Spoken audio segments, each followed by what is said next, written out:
your name and how old you are? My name's Nicola Clancy and I'm 37 years old. Where are you from, Nicola? I'm from Manchester. Yeah. Born North Manchester General Hospital, which is Cumsall. I'm brought up in Middleton on a council estate, Langley, which is on the outskirts of Rochdale.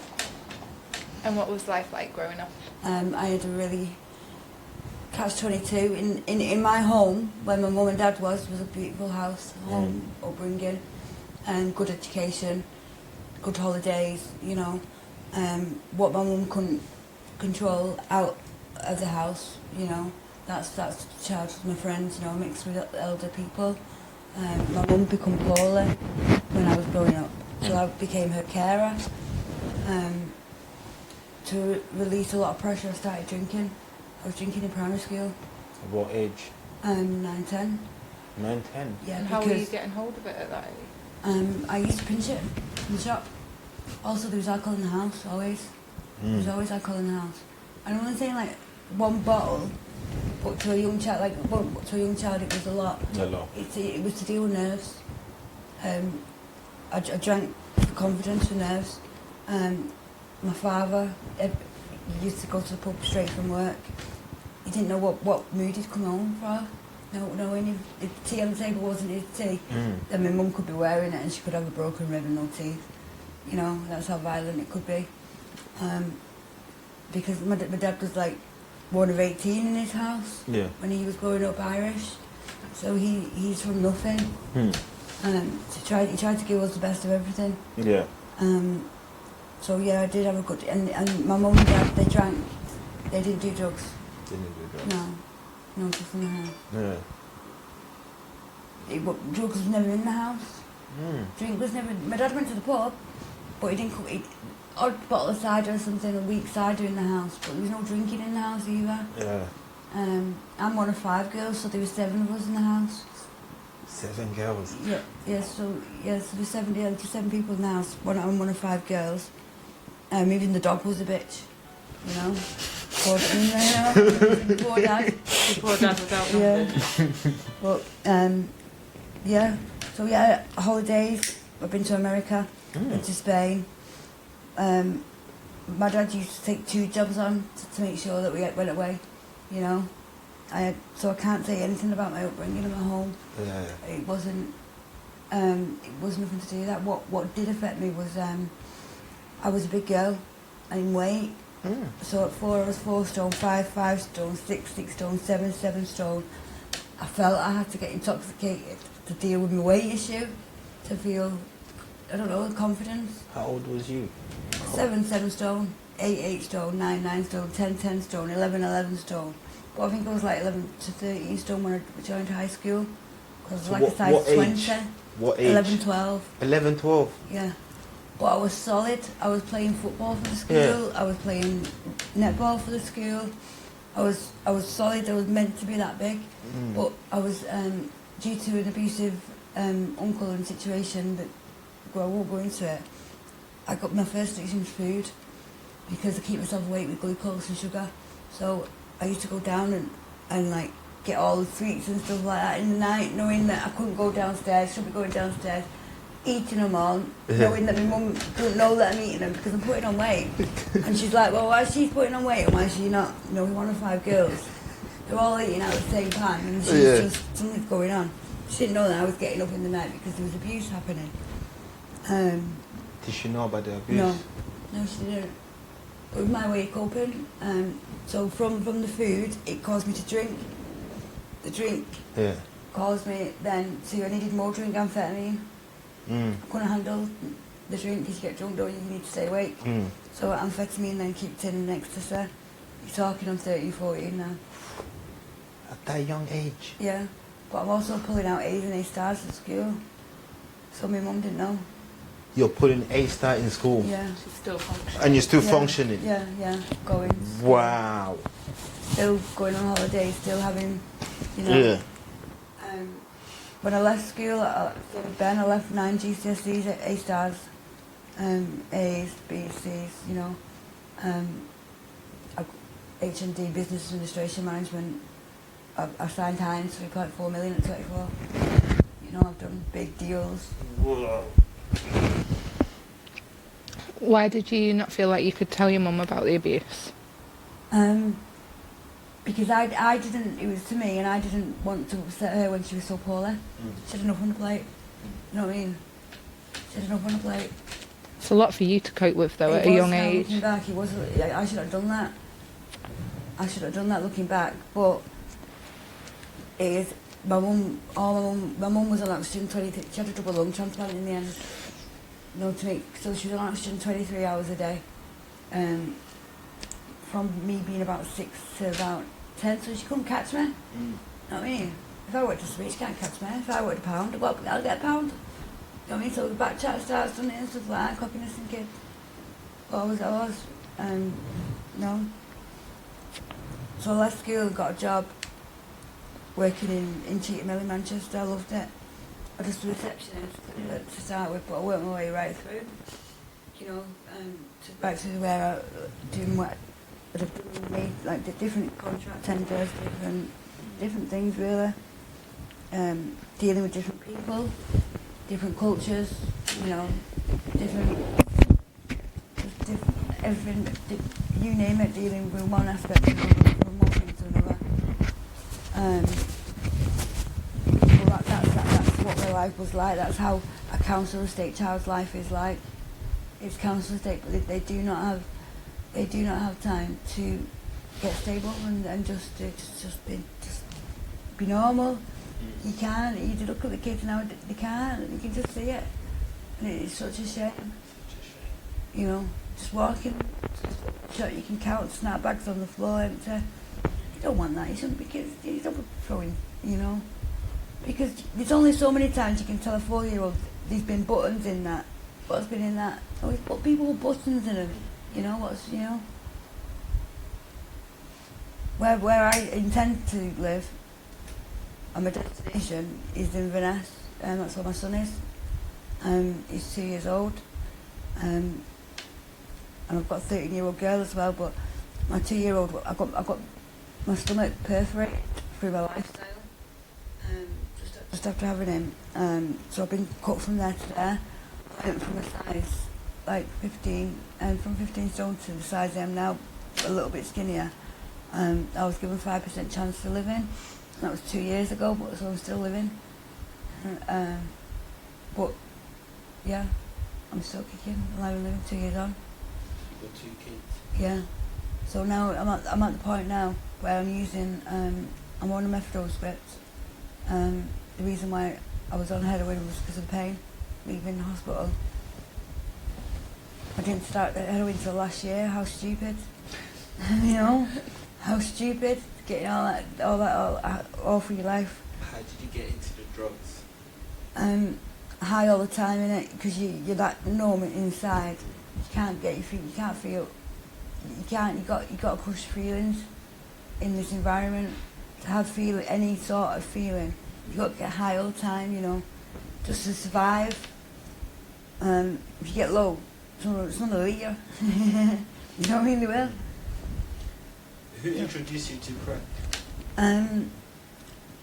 I got introduced first time to crack when I was younger, by a friend in like a slide bedroom of her partner, you know what I mean? Tried it, didn't really like it, but it was there. Tried it again 7 years ago, something like that, with a partner who's passed away. He was a raging crackhead, right? But again, I didn't like it, and he was in recovery, so left it there. Now after my son, I just got in the wrong situation because he's had to go to my sister in Inverness. He's still in the family, but I've not seen him since being 4 months old. It's 2, and it's major things, you know. You can't. And I would never, ever bring a child to this environment. I'd never bring. No, I got taught for him a little. Just bottom of Rennie-Moore Road. A busy traffic, they'd probably get run over. You know, snotty kids. You know, there's nothing here to offer. There's nothing. You can see the decay from earlier, in right through. How does the drug affect your relationship with your family? I ain't got none. I'm more an orphan because of the drugs. I've got a massive family though. Massive family, you know. But, no. They don't know. No, they won't recognise me. Honest. So that's how much I've lost. Because don't forget, I've gone from being at such a, like 15, 16 in size to being an 8, 6 to 8, to looking like this, to like my teeth and everything, and being so pale and losing all the weight, and so they won't recognise me. They wouldn't. They wouldn't. Would you like to have that relationship with them again? No. You don't want to? No. It's got to be accepted. What's happened's happened, innit? You know what I mean? We've got the relationship we've got. You know, can't change it. What's been's been, but I've got one of my sisters who abused me. I've got a big issue there with her, and I need to sort that out because it's causing me a big. You know, that's the big thing from early. Unless I get that sorted out, I'm never going to move on. So do you think you need to sit down with her and... Yeah, definitely. Definitely, but the times that I have, it's not been successful. Have you tried? Yeah, twice before. She says like positive things or whatever, or last time actually no. I just thought, fuck it, I'm going to get a bottle of vodka from Sainsbury's and I'm going to get pissed and meet her for a coffee at 9 o'clock in the morning. And I did. Anyway, this was in Altrincham, which is quite posh, and Costa Coffee didn't like me having half a bottle of vodka at 9 o'clock in the morning. You know, so... What would you like to tell your sister? I'd like to tell my younger sister that I'm proud of her. Well done. And then any other of my sisters, I just tell them they're older than me. Yeah. Jesus died for all my sins, all our sins. Yeah. It's only me with the drug use, but I had a house, you know, a home, a mortgage, I had horses in the garden. I had a company car. I was earning £32,000. There was £5,000 coming in the house a month. I was paying £7,500 for my daughter to childcare. But to know so I could go to work. My mortgage was about £500. But yeah, I was living well. What happened? From my mum dying to promotion to being a new mum to introduce, yeah, I know something that'll help you to stay awake and handle all your pressures, you know, with the drink, because, you know, I was getting depressed and that was the start. Started with the drink and it started with the amphetamine, and again, being older, not really cocaine because I couldn't afford it. I can't afford £200 bills like that, you know what I mean, just for that. Got more chance of me robbing a drug dealer, you know. Would you ever think in a lifetime you will rob a drug dealer? I already have. What happened? You rob a drug dealer? I've had £32,000 on my head at one point. Yeah, to go and say sorry. How did you rob him? With my ex-Philip in a car and just went, he went through the door. Yeah. And just got back in the car and we drove off. Yeah. It's occupational hazard, isn't it? I guess, yeah. You know? A lot, it's going to be taken. For every drug deal that happens, there's a mum at home crying. What do you think about drug dealers? Hate them. Why? Why? Because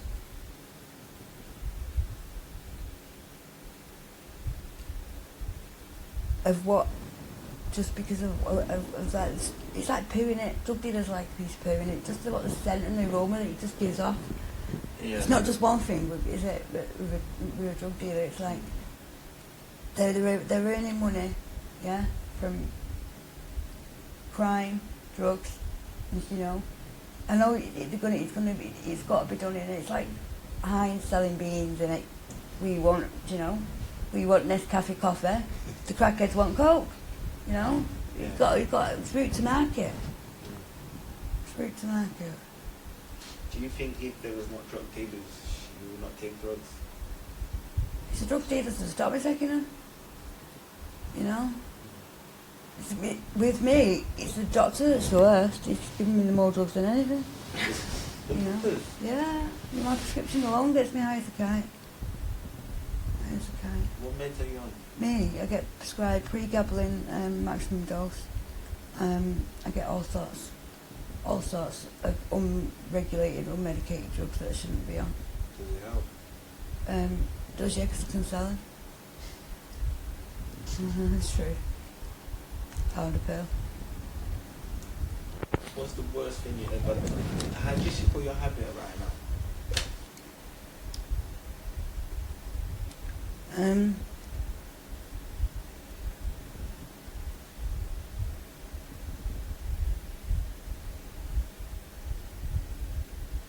I don't, because I don't know which habit I've got. You know? I've got every habit, so when you say, how do you support your habit? I'm thinking like, well, I don't know how much money I need. Don't know. So what do you take right now? Alcohol? Yeah, alcohol straight away. That's anxiety. Alcohol first. Crack? Crack because my partner, yeah. It's more because he uses. Crack because it's there. Crack. Heroin? Heroin, no. But I'm on methadone now. But there was a time, yeah, that I did take heroin for a period of months. The method doesn't help, right? Again, it's a why come up on substance to get addicted to the next? I've heard a lot of people say it's very addictive. Yeah, it is addictive, and I've seen people coming off it as well. And it's not very nice. Not nice at all. What we put in our bodies, everybody knows what you put in our bodies, right? Rochdale's always going to have a town hall. Innit? So as long as Rochdale's got a town hall, it's going to get a lot of money. Innit? Have you seen him? Have you seen his wife? Have you seen the MP for Rochdale? No. Had his teeth done and everything now. And she's had her boobs done. And she's run off with someone, honest. Has she? Yeah. The MP? Yeah, he's single again.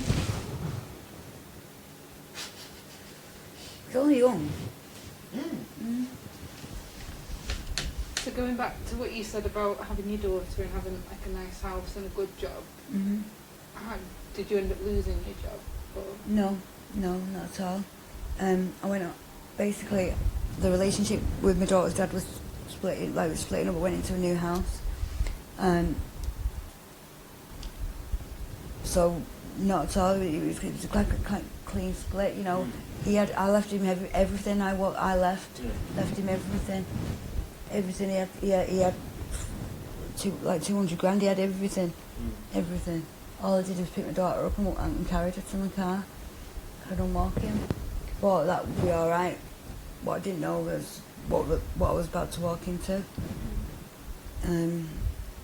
Was a very abusive man. Yeah, he's not with us at the minute. He's dead. But that's one of them tragic. I had stabbed him. Been had to do jail for him. Because I was in abuse. Because eventually you snap, don't you? So I turned around and that day I'd purchased a knife set from Smithfield Market in Manchester, and it had every set colour knife. It had a pizza cutter. I bought a nice joint of lamb. Smithfield Market, potatoes, full Sundays in and a lamb dinner. We were walking home to my dad's to make it. Carrying the shopping. Nice and happy. Next minute he's hit me from behind. Fell over, hit me head on the curb. Don't remember anything after that, but I do remember opening my knife set that I bought him. But happened to be on CCTV in a public place. But through the first one, I didn't know that I could fire a flipping knife like Phil the Power Taylor. He hit him in the rib. If it didn't hit him in the rib, I would have killed him. Yeah. But then I went back to the knife and then picked a different one up, and it's all on CCTV. So in the depths, my solicitor said, come on, Nick, you know, what do you want me to do here? So you ended up going to jail? Remand, yeah, style. 5 months. I loved it. Loved it. Loved it. Dead easy. Dead easy. Boot camp. Yes. Best of lucks. You know, mentally, physically, emotionally, you know. And what happened after you got out? I was able to maintain for about 2-3 weeks living with my sister, my younger sister, and then I had a drink. Once I have a drink, my family don't want to know me.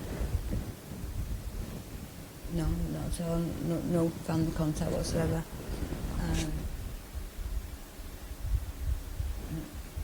So that's it. So I went back to my dad. My dad ended up dying within 3 weeks of me being there. I've lost both parents. Both parents? Mm-hmm. Both parents, so it's hard. Do you think the drink, right, affects your behaviour with your family? Yeah. Yeah. Drink will affect my behaviour with everybody because I won't keep it closed. Drink, you know. I'm not reserved. With the drink, I just don't care. Just say it. Just comes out. But yeah, I can get a nasty drunk though, and then you get a full, different drunks, isn't it? You never really get a nice drunk, yeah. Did you still have your daughter when you moved in with your dad? I know. When I left, yeah. My daughter's been with her dad since 2015. So no. I've not seen my daughter now for many years. Killing her. I need to find a stable house. I've just gone through all the benefit thing because I wasn't receiving benefit. I've never. It's a shitter really because to say that I'm claiming benefit, it's like, you know. One ambition I had in normal life is that I'm always said you've got to be independent, never rely on a man, and you know, make sure you've got a trade. Drug dealing at the minute, innit? Are you drug dealing at the moment? No, direct.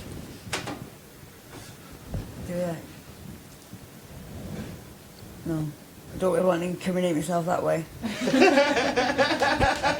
God's sake. When I was younger, I wanted to be a barrister. Yeah, did. And a poll tax collector. Did. Because nobody liked poll tax collectors. Yeah. They didn't. Would you like to go back to work now? Mm-hmm. What would you like to do? Logistics again.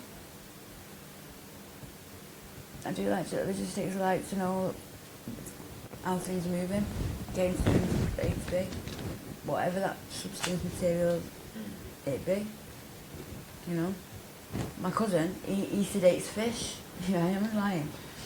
He does, and he has to get them from getting caught in Scotland all the way to these Chinese restaurants, and he has to sedate them. Yeah, because some of these fish. They're worth £5,000, £6,000. I told you. You did? I told you. Yeah. Tuna. I told you. Yeah. I didn't realise how big tuna was. You know, in the camp, that's the same, but you can sedate them. You can do that in Rochdale Town Centre, just get the kids. Tasty bites will tell you. I don't know what I say. Where do you see yourself in 5 years' time? I see myself stable and rich again. I don't see myself earning money in the bank, but I see myself with things that matter, that you can't buy. How are you planning on reaching those goals? Ending my life.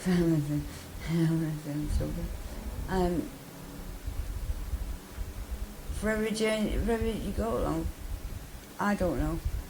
You got to know where you're going first of all, that don't you? So, and I know that's the thing. You lose your life with the drug world. each day comes next day to next day, and before you know it, you know. Would you say you almost lose like your whole identity? Pardon? Would you say you almost lose your whole identity? Yeah, definitely. Mm. Definitely. You don't know yourself. When you go past the window, you don't know yourself. You know the shop window. Don't know myself. Don't know myself. Like when I see myself in the pictures and stuff, I don't think how wicked I look, and I laugh like thinking, oh my god, you know. But then you think, what other people will be thinking? You know, what some people, because they've got to see how you know what I mean, and then that's what makes you withdraw from your family, because you don't want them seeing that you're turning into that person, you're losing weight, you know. And people tell them loads of lies when they don't see you. You don't know, do they? Because they don't see you. You only know what you see. But I don't ask anyone for anything. I don't need it. I don't want anything. Don't need anything. The crack's not the crack round here anyway. You know what I mean? Tell you. Can I tell you that? I know. I've got my connections. But it's a lot of money. The throwing. It's not good for your health as well. It's the whole rat race. It's the chase. It's the it all comes to life. It is your life. Getting the money to scoring. You know, I'm lucky. I can shoplift. And I'd rather fight. Some girls, you know, they have to go out all night and that, you know. Yeah, working girls. Yeah, I feel so sorry. I've seen tragedies, you know. Tragedies, so it's such a shame. But it goes hand in hand, you know. It goes hand in hand. What advice would you give to someone that's thinking of taking a new drug? Always read the label. You know. See where it's come from.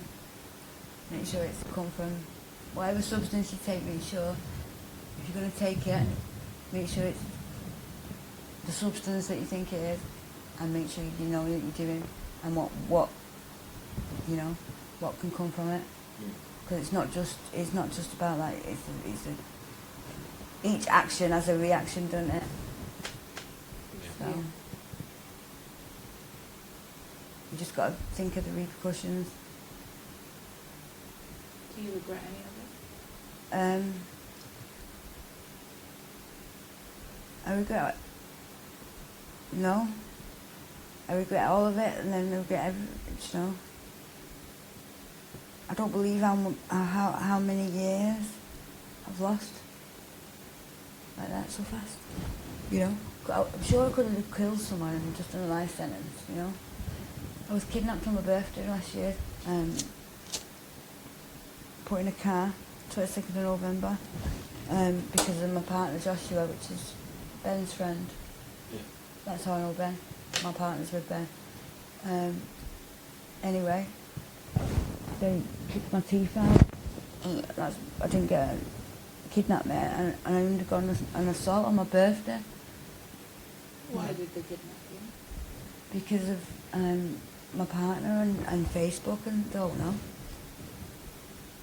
So I really don't know. But anyways, put in a boot of 2 living in a man. Yeah. It must have been terrifying. I haven't dealt with it. Not really. I've been in some situations. It's the violence.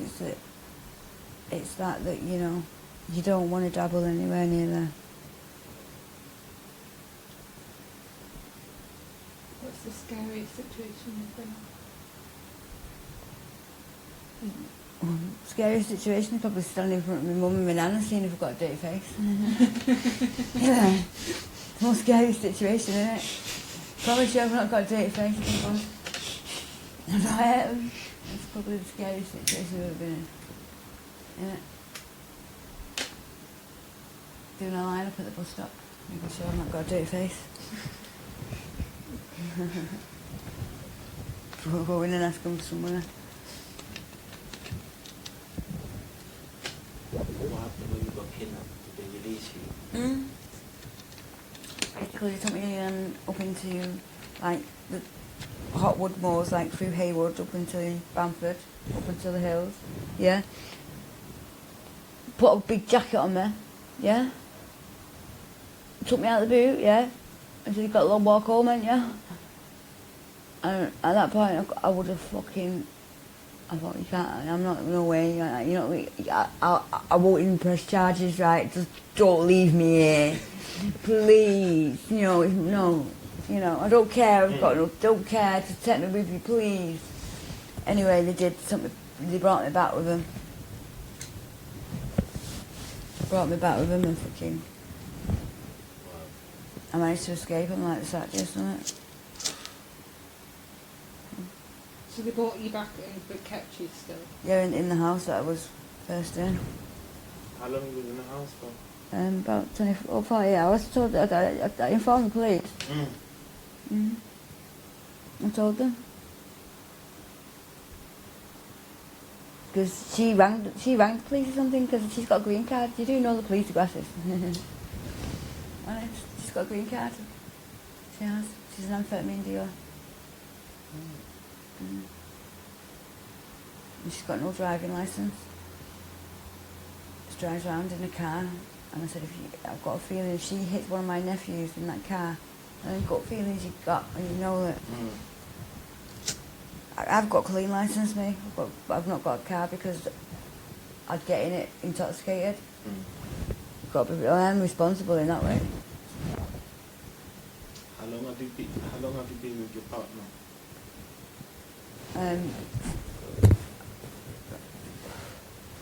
It's going to sound horrible now because we've got a son together, right, but he's only young. How old is he? He's 24, 24, yeah. When I come out of jail after all this, like, he was on the top floor in the flats like this, and my tag didn't go off, did it? You know, I could be in any flat in the whole block, but my tag didn't go beep beep. So I was buzzing, wasn't I, on tag, because I could be in number one. Yeah, so obviously I started seeing the 21, come out of jail, I started thinking I'm a real Jedi, me, I started seeing the 21-year-old on the top floor, innit? Yeah, so my tag let me up there, so that's when I met him. So, yeah, 4 years. But he's only young. He's very clever. He's very clever at trying to kill me, and Trying to kill you? yeah. And How? how? Through fucking drugs. Does he smoke as well? We smoke together, so what I want to say that I'm just as bad as him. He introduces me, but no, he's very good at making spice. I'll grass him up. And he does. He does. How do you make spice? You order the chemical, and then you order the leaf, and then you mix one with the other. And that's it? Yeah, but you keep all separate until you mix it. Have you tried spice before? Tried everything. What was your experience with spice? Did you like it? Sometimes it, sometimes it isn't. It's very intense spice, isn't it? You've got to go with it. It's like, oh. It's horrible sometimes, spice. It's dangerous, it can kill you. So dangerous. Really bad. But what you do, you dilute the chemical in acetone and put it onto this leaf, and it like, then it takes hold on like a plastic leaf. So it's not like on a cannabis leaf, is it, where you can get your oil? It's like Chinese leaf, like marshmallow leaf. It's good for urine infection. Acetone and chemical that you order from China or Netherlands, dark web.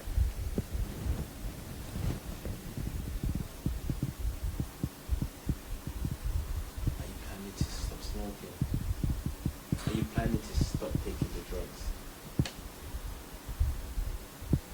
I'm planning on getting a hold of what is getting substances is getting absorbed in my body, and I'm planning on getting a hold of that. So if it contains drugs, yeah, but that's my plan anyway. So yeah, I'm getting off drugs. I don't see substance use as a way of life at all. Waste of life, yeah, but The struggle. there's no struggle, there's no nothing there. It's horrible. So I'm more Manchester than these people around here. You know, they won't. In Rochdale area, it is absolutely potent. I wish someone would pick it up and shake it out. You know, because it would be a nice place. It could be. Do you think there's anything they could do to help? Definitely. What they need to do, they need to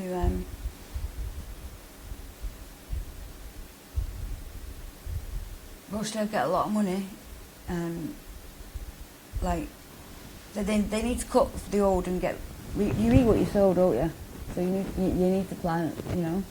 And what are they planting? Nothing. Nothing. Yeah.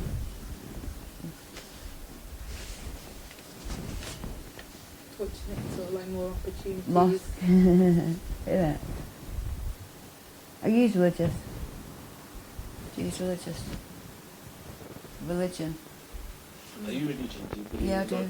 Yeah, I'm religious.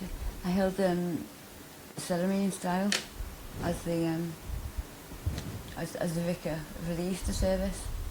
Para. And a badge. You know. And yeah.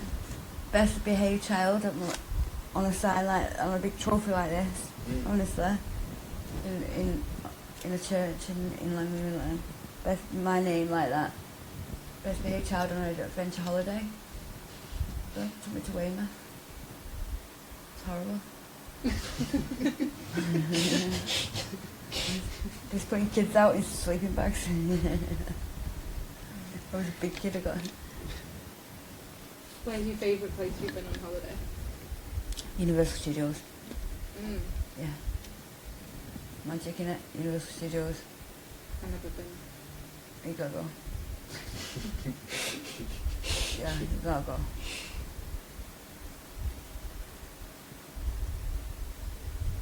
What would you like to do in your spare time? All my time sparing it. Yeah.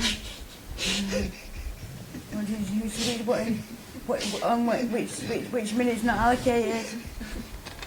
You know, I'm on universal bloody credit. I'm sure we can claim second home expenses. You got any hobbies or things you enjoy doing? I like fishing, you know. Yeah, I do. And I do enjoy fishing, but I've not been fishing for 12 months or so. So I'm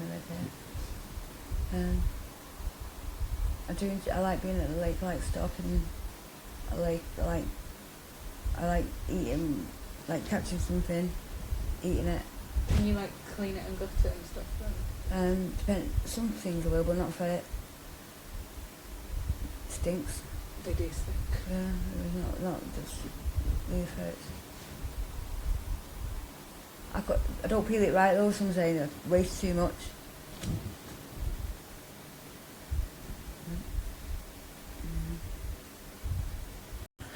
Thank you for watching Nicola's story. We're now just going to talk a little bit about it. Remember, if you've enjoyed watching it, please hit subscribe. Thank you. So, Nicola, I got a long list here. A very long list. So, she had a good upbringing. Yeah. Well, she says she does. She said she did. She said she had a good upbringing, like nice holidays, like what you'd probably typically class like a normal sort of middle class upbringing. But then she does mention a bit about her dad being abusive towards her mum. Yeah. Which I didn't quite understand, as in, she says she has a good childhood, and then sort of 5 minutes later she says That, like, even if her dad's tea wasn't right, he used to... I think, from my understanding, I understand that. I think the dad was drinking a lot. You know, he got an alcohol problem. I think. You think that contributed towards it? Yeah. Because she in herself, she started drinking at 9. 9 years old. 9 in primary school. So how did the teachers not notice that? How did the parents? How did the parent? 9 years old.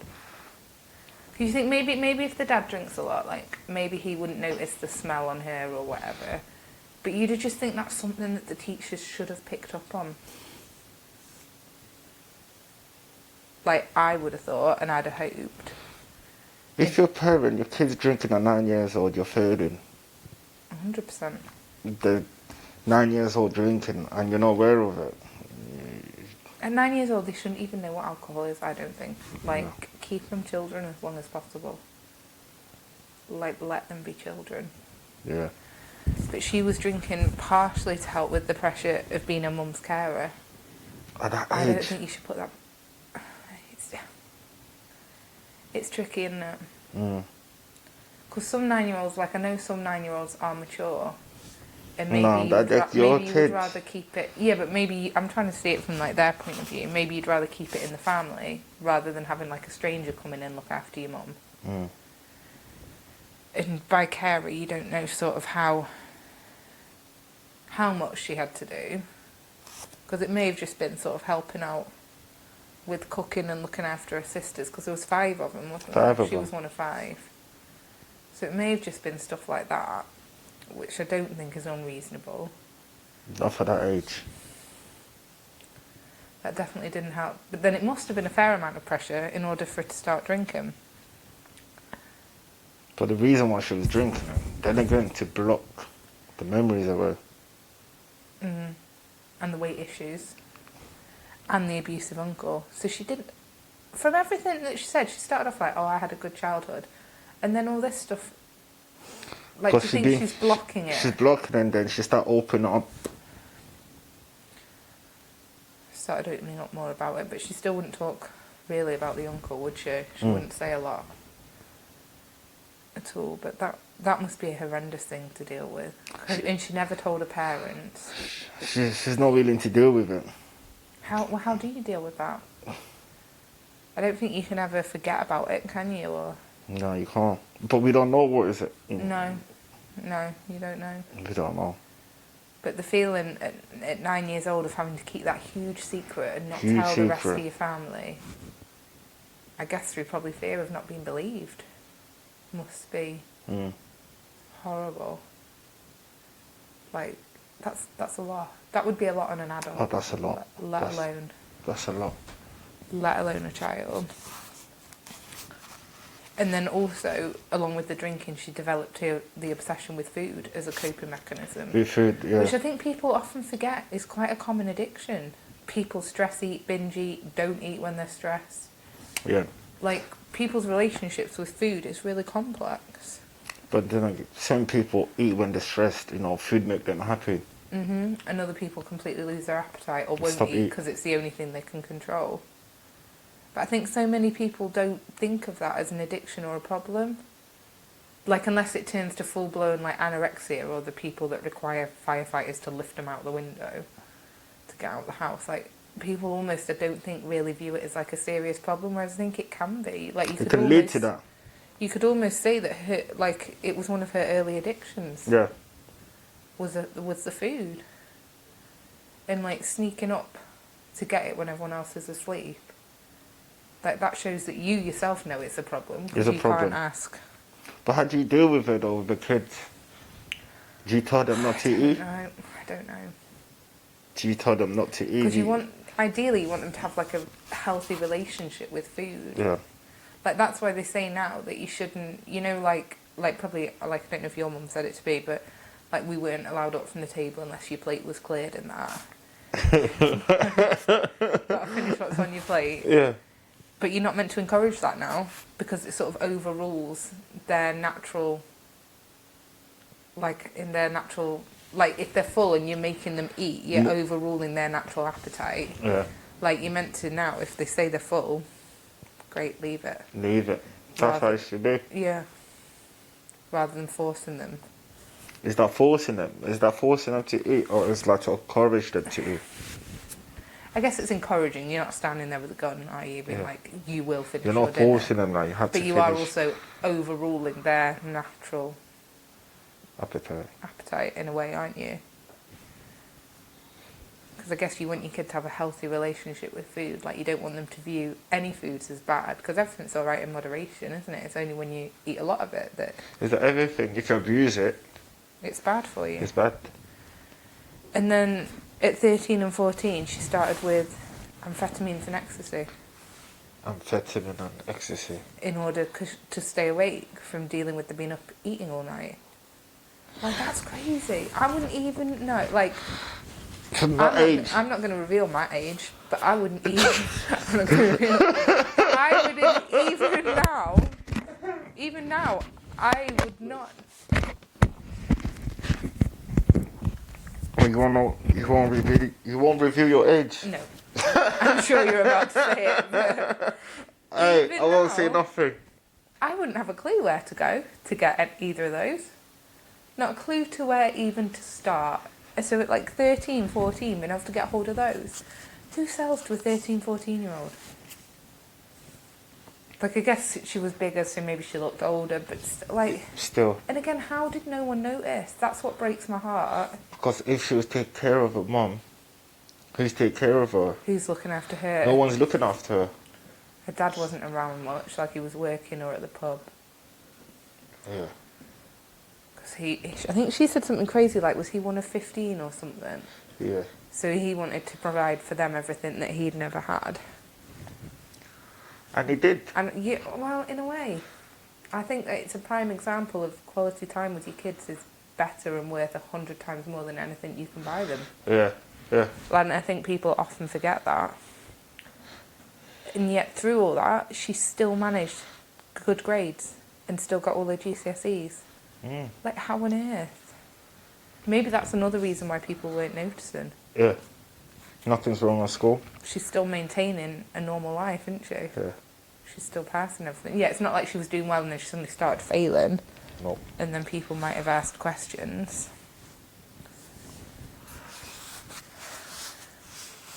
It's mad.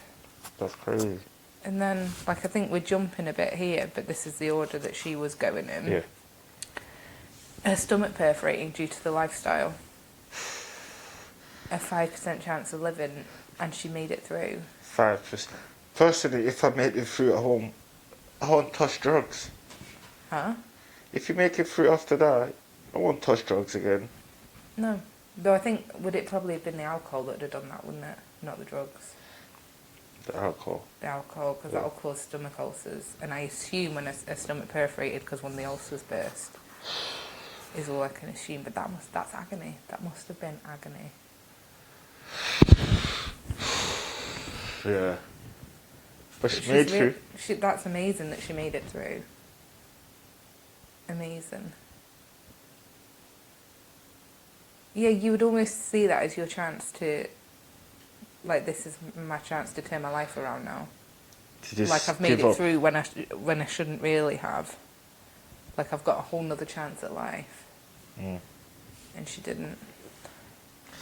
She Didn't. tried, but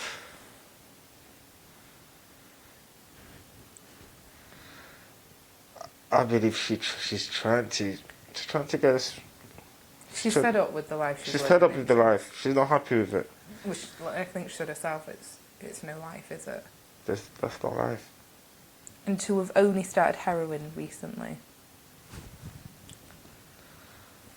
Like, that's crazy. And she said herself it's to sort of numb and push down the feelings. To block everything Block away. everything, which seems to be a common... That's the problem. Most people smoke it to block, take drugs to block their own issues. What do you think leads people to take drugs to block them rather than dealing with them? As in, like, some people, like, take two people with the exact same issue. Yeah. one might take drugs to block it, another will work through it. What do you think? Do you think there's a deciding factor? I think people are built different. You know, some people can deal with the situation better than others. Some people, they just decide not to deal with the issues. And run away from them instead. I don't think it's running away. They don't want to deal with it. They just want to block it. They just want to. That's running away from it. Yeah. They just don't want to notice it like it never happened. But then it's just a vicious cycle. Because whatever you take doesn't block it forever. Only It's for short term. temporary. Short term. And she admitted herself that she feels like an orphan. She's got no relationship with any of her family now due to drugs. She lost everything. Like, I think her mum and her dad are dead, aren't they? But so she's got no relationship with her 4 sisters, including, because hasn't one of her sisters got a son? Yeah. So no relationship. And she got a daughter as well. I think a 13-year-old daughter. Yeah, that lives with her dad. Like the daughter's dad. Yeah. But that's... It's a sticky situation, isn't it?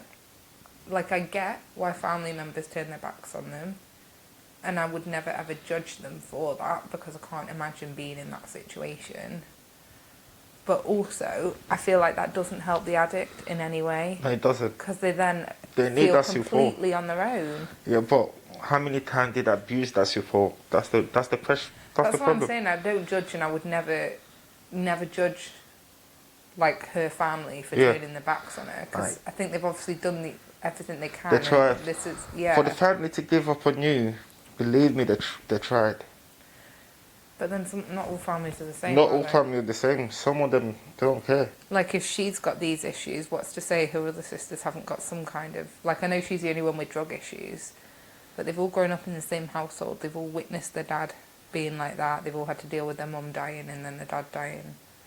Like, they're not using drugs, but that doesn't mean they haven't got some issues surrounding their childhood. Probably they dealt with it differently, yeah. differently.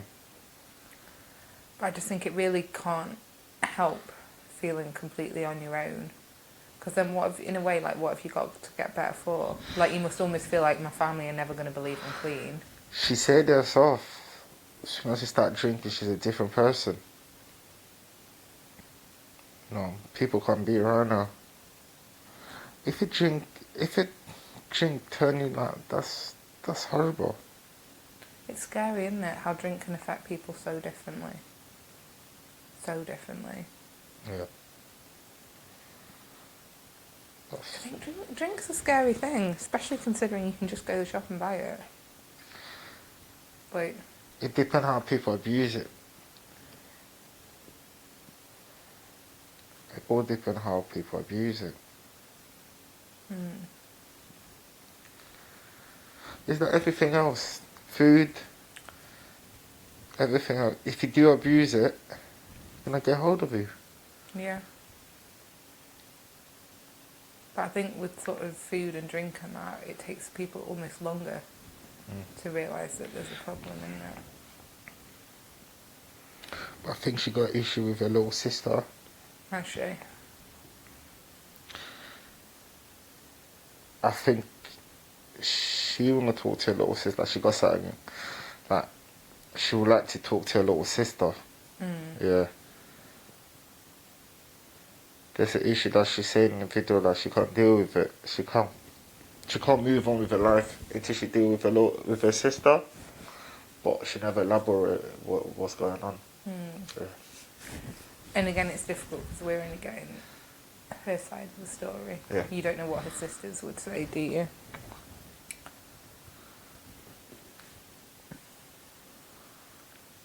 We're getting there.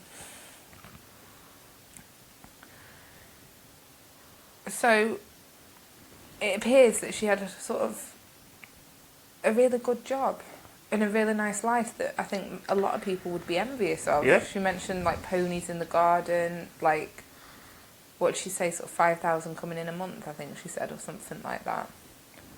Like, that's a stable... Closing big deals. Like, That's a good job. That's a good job. That is a very good job. And it's just, like, I don't know. Do you feel like that hurts her more? Because some of these people, like Ben's one, for instance, like, he's only ever known the life he has. Yeah. Like, he's always been in that life, whereas she has had a good job, a nice house, a car, like, she's had different. She's had stability, and now she's not. Like, she knows what she's missing, and she knows what she's lost, and she knows the reason she's lost it. Like, to me, that must almost in a way be harder, because you must be really kicking yourself and blaming yourself. Mm.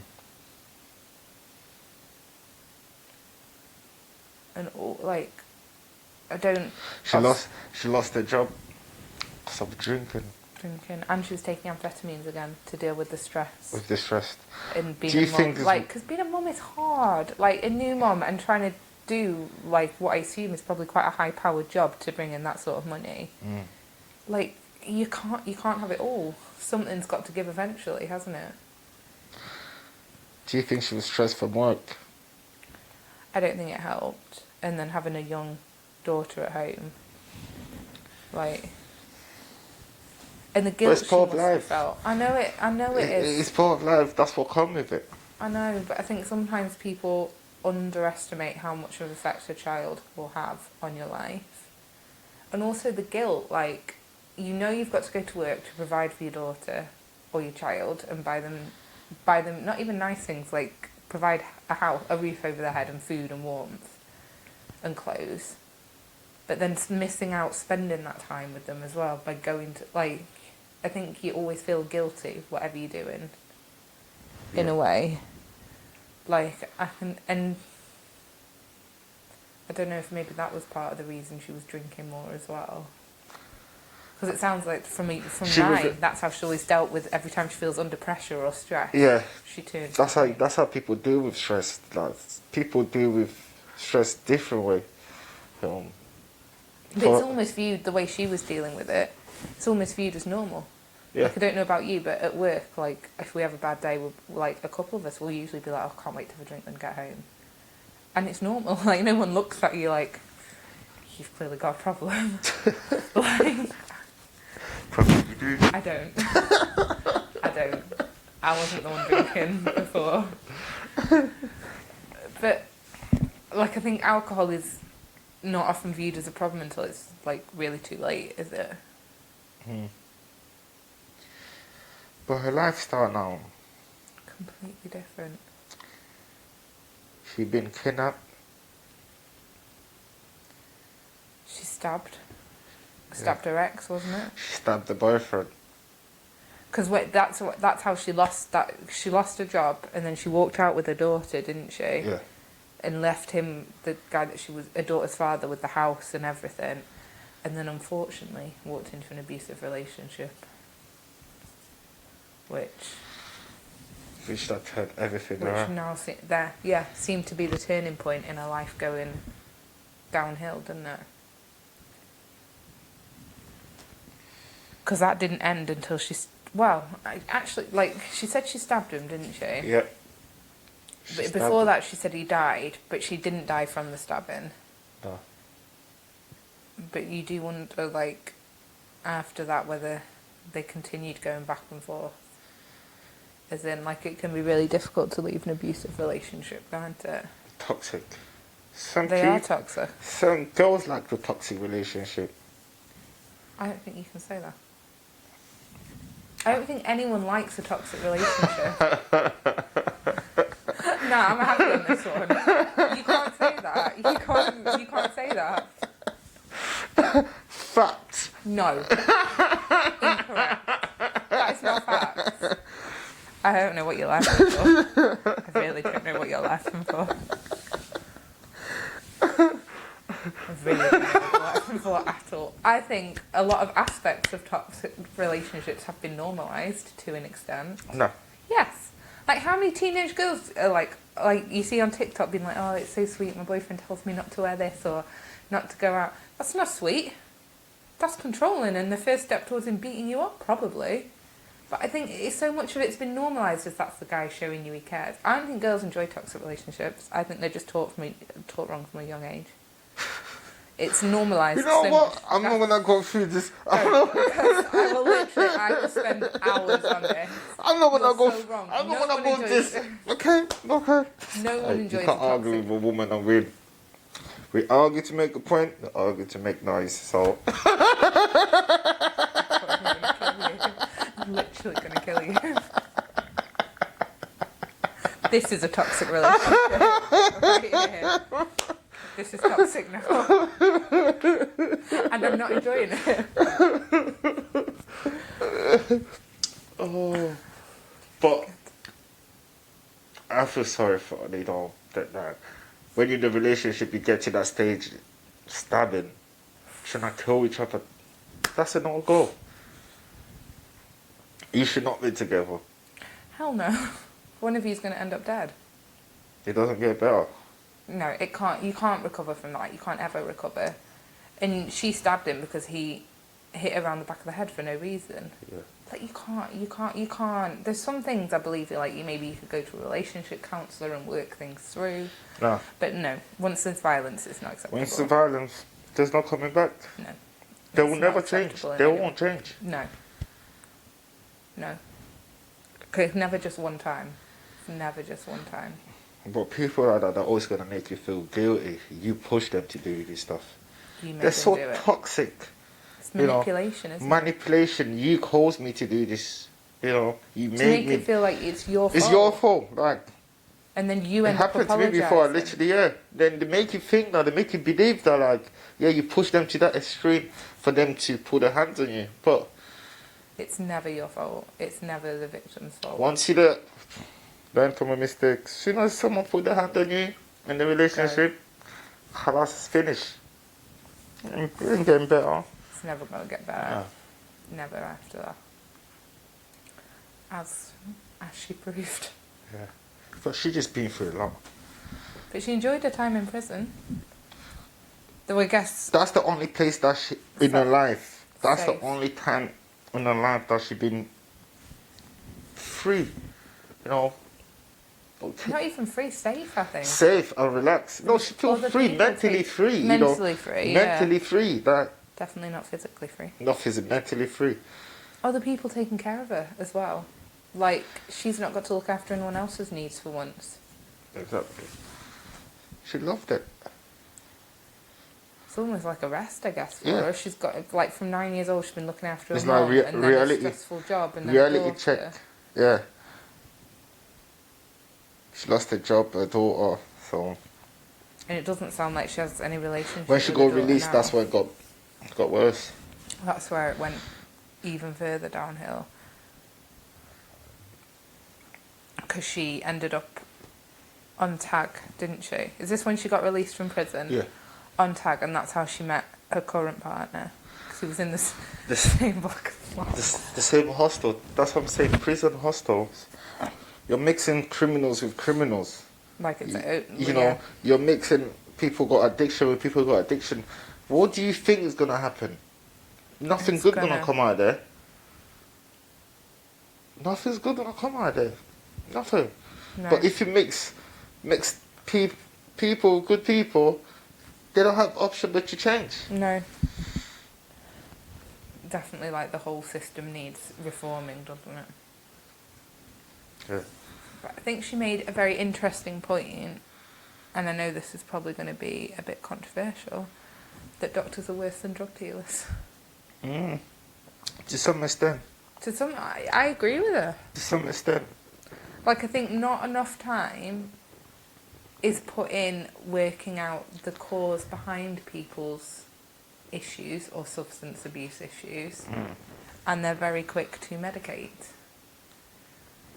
And it's definitely not helping, because she said herself, she sells a lot of the prescription meds.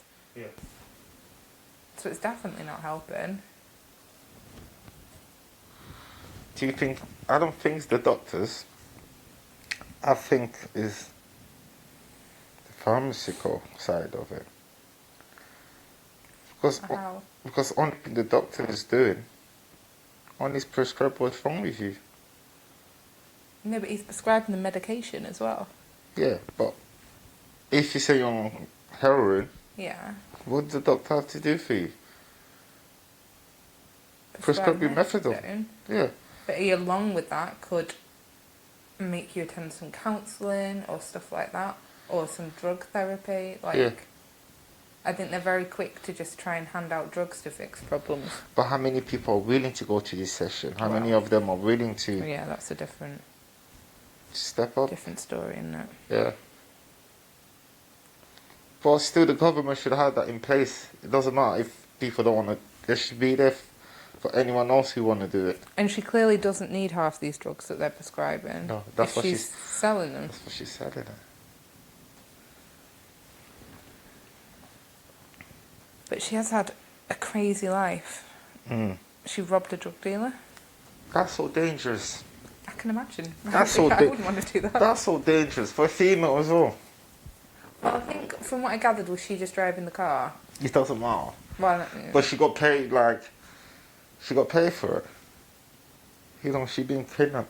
That's so dangerous. occupational hazard of being a dealer. Okay, well, surely. But she didn't really start.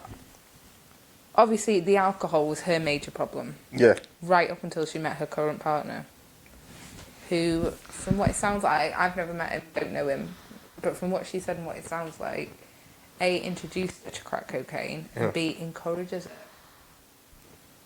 Like, that's what it sounds like to me. She's way older than him.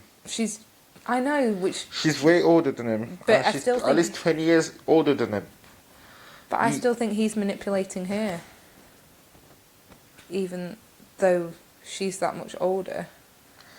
Because if you think about it, I don't think her brain's working right. She's gone from one toxic relationship to another.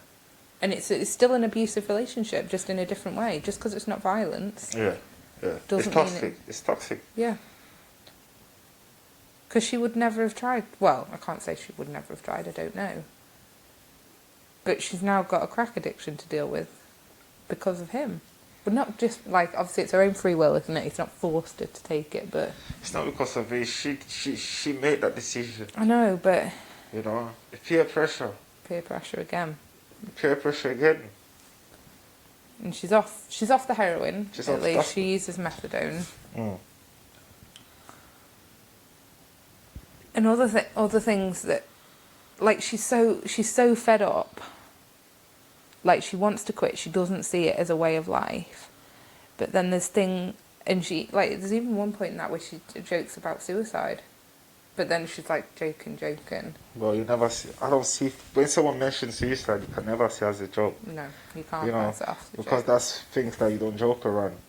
For you to joke about it, you must think you thought about it. And, like, she feels almost ashamed that she's having to claim benefits. Yeah, because And she's finding it difficult to find housing. Like, there's stuff like that must make you feel like you're almost not human. Because she had everything. Because look, like, if like stray dogs wandering around get put in a dog's home. Nice. Thank you very much for watching, and we'll see you again soon.